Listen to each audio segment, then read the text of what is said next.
कैसे हैं आप लोग। उम्मीद करता हूँ आप लोग अच्छे होंगे, मैं भी अच्छा हूँ। तो एक बार फिर मैं स्वागत करता हूँ अपने यूट्यूब चैनल द इंडियंस ज्ञान में। जैसा कि आप लोग जानते होंगे कि मैं यूएई दुबई से रिलेटेड सारी इन्फॉर्मेशन या कैसे आपको यहाँ जॉब करना है कि क्या क्या मतलब इम्पोर्टेंस चीज़ होती हैं, उसकी सारी जानकारी आप लोगों के साथ शेयर करता रहता हूँ और आप लोगों के द्वारा भी उतना ही प्यार मिलता है। तो आज हम बात करेंगे कि जिनकी सैलरी कैश में आती है या उनको अकाउंट में क्यों सैलरी लेना चाहिए। कंपनी ने उनका अकाउंट नहीं खोला है तो आप कंपनी से कैसे डिमांड कर सकते हैं अकाउंट में सैलरी देने के लिए, और कैश सैलरी क्यों लेना बेटर नहीं होता है। सारी डिटेल्स में बात करेंगे और कौन सा बैंक बेस्ट होता है आपकी सैलरी के लिए। तो पहले बात करते हैं कि कैश सैलरी क्यों नहीं लेनी चाहिए।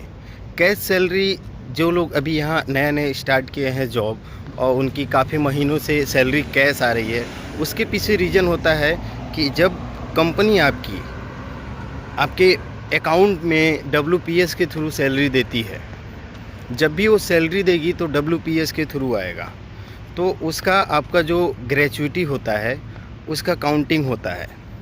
आप ग्रेच्युटी अगर पूरा एक टर्म पूरा करते हैं, एक वीज़ा पूरा करते हैं किसी कंपनी में, तो आपकी ग्रेच्युटी होती है, आपकी सैलरी की जो बेसिक सैलरी होती है उसका 1/3, मतलब 10 रुपया है तो 1/3 हिस्सा, उसका थर्ड हिस्सा वो आपकी ग्रेच्युटी के लिए सेफ़ होता है।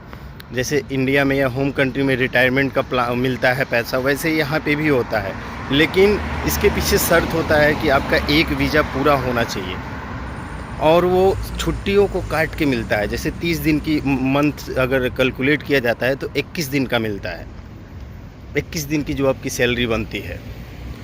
तो ये रीज़न होता है कि कैश देने का, और बहुत सारे रीज़न होते हैं कैश देने का।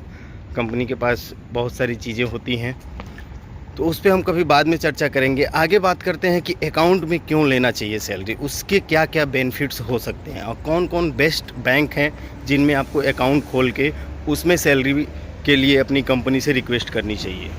और जब आप अपनी सैलरी अकाउंट में रिसीव करने लगते हैं, चाहे वो कितनी भी सैलरी हो, 1500 से लेकर 4500 के कुछ भी सैलरी हो, वो मायने नहीं रखता है। मायने ये रखता है कि आपके अकाउंट में आपकी सैलरी आ रही है, तो उसके बहुत सारे बेनिफिट होते हैं। पहले बात करें हम पहले बेनिफिट की, कि आपका एक रिकॉर्ड बनता है कि हाँ आप इतनी सैलरी कर रहे हैं, आप ट्रांसफ़र भी कर रहे हैं, कहाँ ट्रांसफ़र, मतलब सारा एक ट्रांजैक्शन हिस्ट्री बनता है आपका। उससे आपको इन केस आप कहीं भी ट्राई करते हैं यूरोप का या कहीं भी, तो उसमें आपका अकाउंट ट्रांजैक्शन मांगती है। तो जब आप किसी भी देश का, यूरोप में या बहुत सारे ऐसे देश हैं, जब वहाँ का वीज़ा अप्लाई करते हैं तो वो आपका अकाउंट स्टेटमेंट मांगते हैं, तो वो एक बेनिफिट होता है आपके लिए। दूसरा बेनिफिट क्या होता है कि आपका क्या नाम है, अगर दो बैंकों में, खासकर मैंने जो देखा है और मैं जहाँ तक रियलाइज मतलब वो किया हूँ, तो मैं जानता हूँ कि ADCB Abu Dhabi commercial bank में अगर आपकी सैलरी आती है, उसमें आपका अकाउंट है, या क्या नाम है डीआईबी दुबई इस्लामिक बैंक में, इन दोनों बैंक में अगर आपकी सैलरी अकाउंट है और उसमें सैलरी आती है, तो इन केस खुदा न खास्ता मतलब आपको कभी भी ज़रूरत पड़े इमरजेंसी में, तो आप किसी भी उस बैंक के, उस जिस बैंक में आपका अकाउंट है, उस बैंक के पर्टिकुलर एटीएम पे जाके आप एडवांस सैलरी विड्रॉयल कर सकते हैं। उसका कुछ एक्स्ट्रा मिनिमम एक्स्ट्रा चार्ज लेती है, जब आपकी सैलरी आती है उसको आप पार्ट वाइज भी पेमेंट कर सकते हैं। ये बहुत बड़ा बेनिफिट होता है। अगर आप अपनी कंपनी में एडवांस के लिए एप्लीकेशन देंगे या कहेंगे तो 1 दिन 2 दिन लग जाता है या हफ्ते दिन भी लग जाता है, हो सकता है कंपनी आपका एडवांस करे भी ना।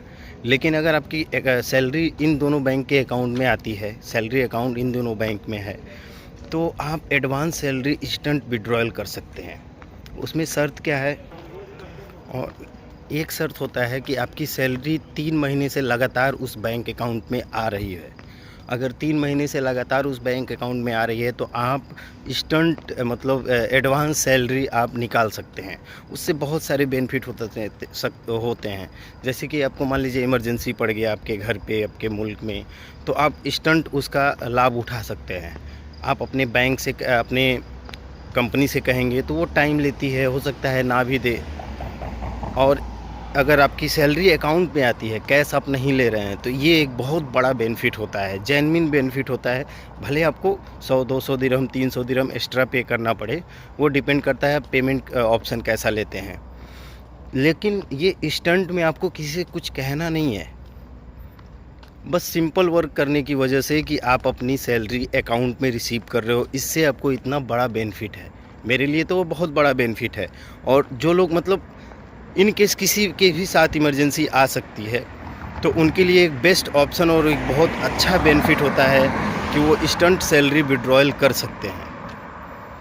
तो ये एक बड़ा रीज़न निकल के आता है कि आपको अपना सैलरी अकाउंट में ही लेना चाहिए। और ग्रेच्युटी में भी बहुत ज़्यादा हेल्पफुल होता है कि आप जब क्लेम करते हैं, आपकी कंपनी मान लीजिए ग्रेच्युटी नहीं दे रही है, बहुत सारे प्रॉब्लम्स आ रहे हैं, तो आप क्लेम कर सकते हैं, डायरेक्ट क्लेम कर सकते हैं कि ग्रेच्युटी का कि तो जब क्लेम करने जाते हैं आप लेबर कोर्ट में, तो उसमें भी आपसे अकाउंट स्टेटमेंट मांगा जाता है।